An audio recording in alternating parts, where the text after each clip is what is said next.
দুনিয়ার সবচেয়ে উন্নত রোবট নির্মাণকারী প্রতিষ্ঠান গুগল, টেসলা বা বোস্টন ডায়নামিক্সের কয়েক হাজার ইঞ্জিনিয়ার মিলেও আজ পর্যন্ত এমন একটি সিস্টেম বানাতে পারেননি যে সিস্টেম বানিয়েছেন মহান রাব্বুল আলামিন।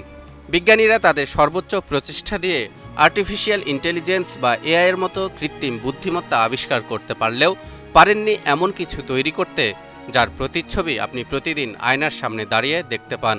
দর্শক, এই প্রতিচ্ছবি কেবল একটি দেহ নয়, বরং এটি হলো এক দুর্ভেদ্য প্রতিরক্ষা ব্যবস্থা, অসাধারণ বুদ্ধিমত্তা এবং আত্মিক শক্তির এক বিস্ময়কর সমন্বয়। এটাই হলো মানুষ। পবিত্র কোরআনে আল্লাহ তাআলা বলেন, ওয়াত্তিনি ওয়াজ্জাইতুন ওয়া তুরি সিনিন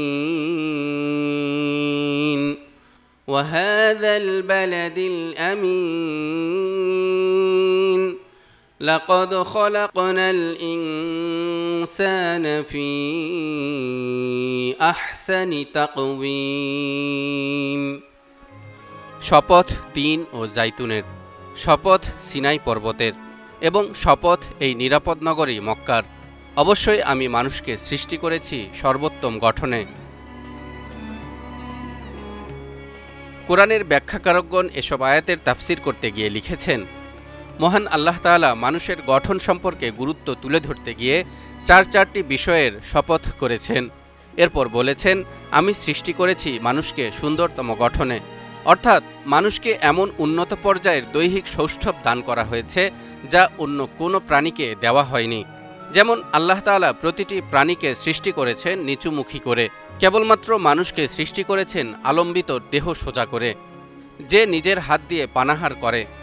আয়াতে বর্ণিত তাকওয়িম এর অর্থ কোনো কিছুর অবয়ব ও ভিত্তিকে যেরূপ করা উচিত সেরকমভাবে পরিপূর্ণ আকারে গঠন করা। তা দ্বারা উদ্দেশ্য এই যে আল্লাহ তাআলা মানুষকে দৈহিক অবয়ব এবং আকার আকৃতি ও আচার ব্যবহারের মাধ্যমে অন্যান্য সব প্রাণী অপেক্ষা সুন্দরতম করেছেন। এছাড়াও তাকে বিবেক, বুদ্ধি, চিন্তা, চেতনা, বুঝশক্তি, জ্ঞান, প্রজ্ঞা, শ্রবণ ও দৃষ্টিশক্তি দান করে কুশলী এবং প্রজ্ঞাবান বানিয়েছেন। এদিকে মানুষের সিস্টেম, গঠন এবং আত্মিক মর্যাদার কথা স্বীকার করে বিজ্ঞানও আজ নিশ্চিতভাবে বলছে মানবদেহই পৃথিবীর সবচেয়ে জটিল ও নিখুঁত ইঞ্জিনিয়ারিং প্রজেক্ট। একটি পূর্ণবয়স্ক মানুষের দেহে রয়েছে 260টি হাড়, কিন্তু এটা তো কেবল মূল কাঠামো। যখন ভ্রূণের হাড় তৈরি হয় তখন তার মূল অসিফিকেশন সেন্টার্স থাকে 144টি এবং আরও 10টি টেন্ডিনাস হাড় পাওয়া যায় আঙুল ও পায়ের বৃদ্ধাঙ্গুলিতে। সব মিলে হাড়ের সংখ্যা দাঁড়ায় 360টি, যেটা হুবহু মিলে যায় প্রিয়নবী হজরত মুহাম্মদ সাল্লাল্লাহু আলাইহি ওয়াসাল্লামের সেই হাদিসের সাথে যেখানে বলা হয়েছে আদম সন্তানদের প্রত্যেকের দেহে 360টি অস্থিসন্ধি রয়েছে। দর্শক, এবার আসুন মানবদেহের অভ্যন্তরীণ প্রতিরক্ষা ব্যবস্থা সম্পর্কে কিছু তথ্য জেনে আসি। মহান আল্লাহ তাআলা বলেন, আল্লাযী খলাকাকা ফাসাওয়াকা ফাআদালাক ফি আইয়ি সূরাতিন মা শাআ রাক্কাবাক। যিনি তোমাকে সৃষ্টি করেছেন, অতঃপর তোমাকে সুবিন্যস্ত করেছেন এবং সুষম করেছেন, যিনি তোমাকে তাঁর ইচ্ছামতো আকৃতিতে গঠন করেছেন। বিজ্ঞানীরা বলেছেন মানুষের দেহে রয়েছে 3 স্তরের প্রতিরক্ষা ব্যবস্থা। প্রথম স্তর ত্বক, জীবাণুর প্রথম বাধা। দ্বিতীয় স্তর চোখের পলক, অশ্রু, নাকের লোম ইত্যাদি। তৃতীয় স্তর রক্তের সাদা রক্তকণিকা বা হোয়াইট ব্লাড সেলস।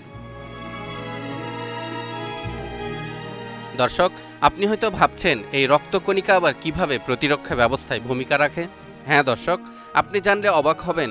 সাধারণত আমাদের দেহে প্রায় 25 মিলিয়ন সাদা রক্তকণিকা থাকে, কিন্তু যখন কোনো ভাইরাস বা ব্যাকটেরিয়া দেহে প্রবেশ করে তখন এই সংখ্যা শত শত মিলিয়নে পৌঁছে যায়। তারা একে অপরের সঙ্গে রাসায়নিক সংকেত দিয়ে যোগাযোগ করে, শত্রুকে চিহ্নিত করে, সিরাম তৈরি করে এবং সবশেষে ক্লিনিং ইউনিট এসে যুদ্ধস্থল পরিষ্কার করে, অর্থাৎ সেই ভাইরাস বা ব্যাকটেরিয়াকে মেরে ফেলে। এ এক এমন প্রতিরক্ষা ব্যবস্থা যার কৌশল, সিস্টেম, বুদ্ধিমত্তা আজও বিজ্ঞানীরা পুরোপুরি বুঝে উঠতে পারেননি। মানুষ কেবল হাড় মাংস নয়, তার মধ্যে আছে এমন এক আত্মা যে ভালো খারাপ, লোভ, নৈতিকতা, আবেগ, যুক্তির মধ্যে সারাক্ষণ যুদ্ধ করে চলে। সে যদি সঠিক পথে চলে তবে ফেরেশতাকেও ছাড়িয়ে যেতে পারে, আর যদি নিজের লালসার দাস হয়ে পড়ে তবে পশুর থেকেও অধম হয়ে যায়। মহান আল্লাহ বলেন, وَلَقَدْ ذَرَأْنَا لِجَهَنَّمَ كَثِيرًا مِنَ الْجِنِّ وَالْإِنسِ لَهُمْ قُلُوبٌ لَّا يَفْقَهُونَ بِهَا وَلَهُمْ أَعْيُنٌ لَّا يُبْصِرُونَ بِهَا وَلَهُمْ آذَانٌ لَّا يَسْمَعُونَ بِهَا أُولَئِكَ كَالْأَنْعَامِ بَلْ هُمْ أَضَلُّ أُولَئِكَ هُمُ الْغَافِلُونَ। আমি বহু সংখ্যক জিন আর মানুষকে জাহান্নামের জন্য সৃষ্টি করেছি। তাদের হৃদয় আছে কিন্তু তা দিয়ে উপলব্ধি করে না, তাদের চোখ আছে কিন্তু তা দিয়ে দেখে না, তাদের কান আছে কিন্তু তা দিয়ে শোনে না। তারা চতুষ্পদ জন্তু জানোয়ারের মতো, বরং তার চেয়েও পথভ্রষ্ট। তারাই হলো গাফেল বা উদাসীন। মানুষের শরীর একটি জীবন্ত গবেষণাগার, যার প্রতিটি অঙ্গ, প্রতিটি কোষ, এমনকি রক্তের একটি কণিকাও আল্লাহর সৃষ্টির নিদর্শন। তাই আমাদের উচিত শুধু এই শরীরকে যত্নে রাখা নয়, বরং এই দেহের স্রষ্টার কাছে বিনয়ী হওয়া।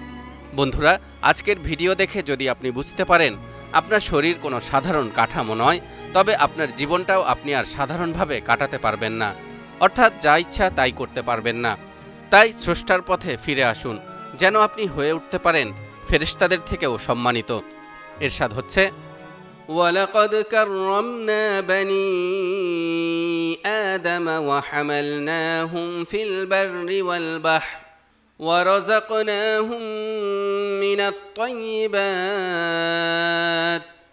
وَفَضَّلْنَاهُمْ عَلَى كَثِيرٍ مِّمَّنْ خَلَقْنَا تَفْضِيلًا।